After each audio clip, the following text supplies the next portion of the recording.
Abu Sa'id Al-Khudri radhiyallahu an meriwayatkan bahawa Rasulullah sallallahu alaihi wasallam bersabda, As-sa'ah tidak akan berlaku sebelum makhluk pemangsa bercakap-cakap dengan manusia, dan sehingga hujung cambuk dan tali kasutnya berbicara dengannya, dan pahanya pula memberitahu apa yang berlaku pada keluarganya sewaktu ketiadaannya. Pada abad-abad sebelum ini, ramai yang akan cenderung untuk membayangkan makhluk itu sebagai binatang buas atau seperti raksasa. Namun hari ini, saat ia berlaku di depan mata, kita mendapati ia sesuatu yang sangat berbeza. Siapa yang akan terfikir bahawa ia sebenarnya artificial intelligence? Ini adalah pengajaran bahawa selain Allah, manusia tidak tahu menahu tentang masa depan. Dan apabila ia disebutkan dalam hadis Nabi sallallahu alaihi wasallam, ia sesuatu yang perlu diberikan sepenuh perhatian. Apa yang ingin ditekankan adalah panduannya, di mana Rasulullah sallallahu alaihi wasallam menggambarkan makhluk itu yang kita kini fahami sebagai AI, sebagai pemangsa.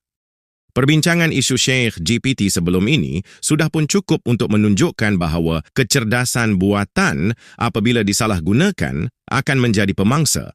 Namun ia tidak terhenti setakat itu sahaja. Mari kita sama-sama meneliti apakah lagi kemudaratan yang dibawa. Tristan Harris, mantan ahli etika, reka bentuk Google dan pengasas bersama Center for Humane Technology telah memberi amaran bahawa media sosial bukanlah sekadar alat yang pasif, tetapi suatu sistem yang mempunyai matlamatnya sendiri dan caranya yang tersendiri untuk mencapai matlamat itu dengan mengeksploitasi psikologi Anda terhadap diri Anda sendiri. Dalam dokumentari Netflix bertajuk The Social Dilemma yang diterbitkan pada 2020, beliau menyatakan, jika Anda tidak membayar untuk sesuatu produk, Andalah produknya. Anda bukan pelanggan, tetapi produk. Pelanggan yang sebenar adalah para pengiklan, dan apa yang dijual pula adalah perhatian manusia. Algoritma yang berasaskan AI ini tidak bersifat neutral. Ia direka untuk memaksimumkan keterlibatan Anda dengan apa jua pun cara. Ini termasuklah mengeksploitasi emosi, menambahkan lagi ketagihan, dan memastikan pengguna untuk kembali semula. Kerana semakin lama Anda berada di platform mereka, semakin banyaklah iklan yang boleh dipaparkan kepada Anda. Malah banyak ciri yang kini kita anggap biasa, seperti scroll tanpa henti, autoplay, dan notifikasi yang berterusan, sengaja direka bentuk untuk meniru tarikan mesin slot yang membuatkan seseorang ketagihan. Tujuan sebenarnya bukanlah untuk memaklumkan, mendidik, atau membina, tetapi untuk memastikan Anda terus melekat. Ini adalah antara contoh terawal bagaimana AI apabila tidak dikawal menjadi pemangsa tingkah laku manusia dengan pendekatan yang halus namun dampaknya sangat mendalam. Akibatnya, masa yang ada kini hanyalah untuk memenuhi kehendak pribadi sahaja. Jika masa untuk keluarga pun sudah berkurangan, apatah lagi masa untuk keperluan umat. Malah, ada yang tiada langsung masa untuk memenuhi kewajiban kepada Tuhannya. Melalui Mustadrak Al-Hakim 7917 yang dinilai hasan oleh Syekh Al-Albani rahimahullah dalam Sahih Al-Jami' 1146, Ar-Rasul sallallahu alaihi wasallam bersabda, As-sa'ah semakin menghampiri, namun manusia menjadi semakin kuat sekali melekat pada dunia dan menjadi semakin jauh pula daripada Allah. Selain menggalakkan manusia untuk tenggelam dalam lago, AI juga boleh menjadi pemangsa yang memerangkap mereka yang tidak berilmu untuk melakukan dosa. Penjanaan image dan video telah menjadi semakin populer, namun masih ramai yang tidak tahu tentang hukum menghasilkan watak bernyawa, seperti manusia, binatang, atau makhluk-makhluk khayalan. Ini kerana kita telah dibesarkan dalam persekitaran yang meniru setiap jengkal cara hidup barat. Lukisan figura, komik, dan animasi watak sudah pun menjadi amalan biasa. Ini termasuk dalam perkara yang dilarang dalam Islam. Selain perbuatan jahiliyah, ia adalah percubaan untuk menyaingi ciptaan Allah Subhanahu wa Ta'ala. Majoriti ulama mengharamkannya, walaupun dalam bentuk yang tidak sempurna, termasuklah para ulama besar mazhab Syafi'i. Meskipun ada yang memberikan kelonggaran, terutamanya ulama kontemporeri, ia mestilah gambaran yang tidak sempurna dan bagi tujuan yang diperlukan sahaja, seperti bidang kesihatan dan pendidikan. Melalui Sahih Al-Bukhari 5950, Ibnu Mas'ud radhiyallahu an meriwayatkan bahawa Rasulullah sallallahu alaihi wasallam mengatakan bahawa orang yang akan mendapat seksaan yang paling teruk sekali di dalam neraka adalah mereka yang menghasilkan gambaran figura.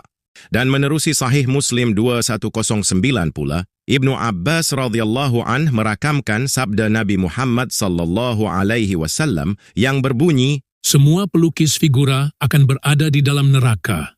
Ruh akan ditiupkan ke dalam setiap figura yang pernah mereka lukiskan, dan figura-figura itu akan menyeksa mereka di dalam jahanam. Ibnu Abbas radhiyallahu an menambahkan bahawa jika seseorang perlu melakukannya juga, maka lukislah pepohonan dan benda yang tidak bernyawa. Namun, kebanyakan imej dan video yang terdapat di media sosial tidak ada keperluannya, melainkan untuk bersuka-suka, bergelak ketawa dan mendapatkan like sahaja.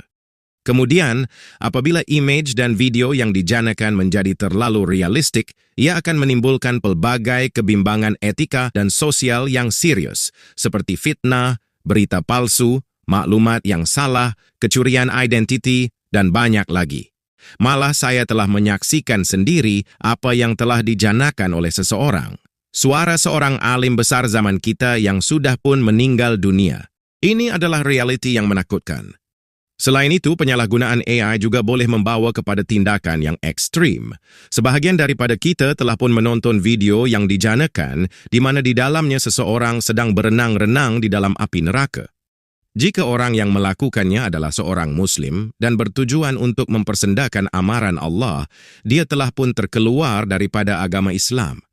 Ini berdasarkan banyak ayat Al-Quran, termasuklah ayat 65 dan 66 surah At-Taubah.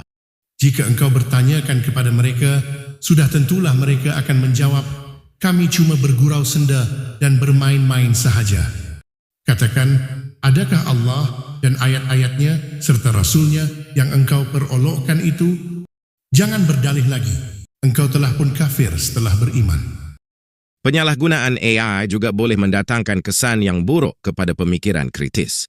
Dalam artikel bertajuk ChatGPT may be eroding critical thinking skills, according to a new MIT study yang diterbitkan oleh majalah Time di laman rasminya pada 20 Jun 2025.